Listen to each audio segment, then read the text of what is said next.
Fis-stqarrija il-Gvern Malti wieġeb għal rimarki li saru dwar il-persuni li qed jiffurmaw l-inkjesta pubblika indipendenti dwar il-qtil ta' Daphne Caruana Galizia. Il-Gvern innota li ma saret l-ebda kritika lejn it-termini ta' referenza tal-inkjesta. Dwar l-imħallef emeritu Michael Malija, magħruf għall-integrità tiegħu, saru rimarki għaliex huwa tqabbad mill-qorti biex ikun espert fil-kumpilazzjoni tal-evidenza tal-qtil ta' Caruana Galizia. Hawnhekk il-Gvern fakkar li l-imħallef emeritu li se jippresjedi l-inkjesta kien tqabad bħala espert tal-qorti bi qbil mill-partijiet kollha. Dwar il-professur Ian Refalo, il-Gvern wieġeb ukoll għal rimarki li saru għaliex huwa avukat. Id-dritt taċċess għal avukat u d-dritt li avukat jipprattika l-professjoni tiegħu huma parti mis-sisien tas-saltna tad-dritt saħaq il-Gvern fi stqarrija. Żied jgħid li dan ma jwaqqafx avukat milli jieħu deċiżjoni, anki għaliex l-istess avukati huma mmexxija minn kodiċi etika.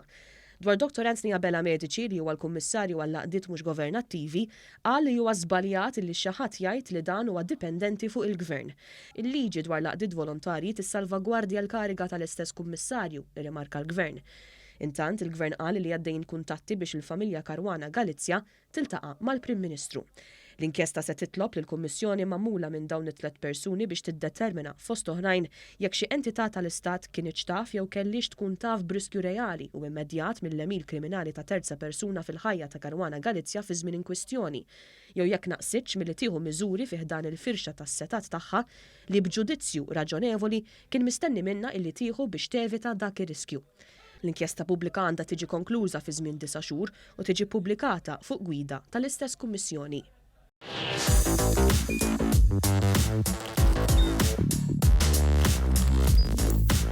Idħol fuq one.com.mt u hemmhekk tista' tara l-programmi kollha li jxandru fuq One permezz ta' One Play.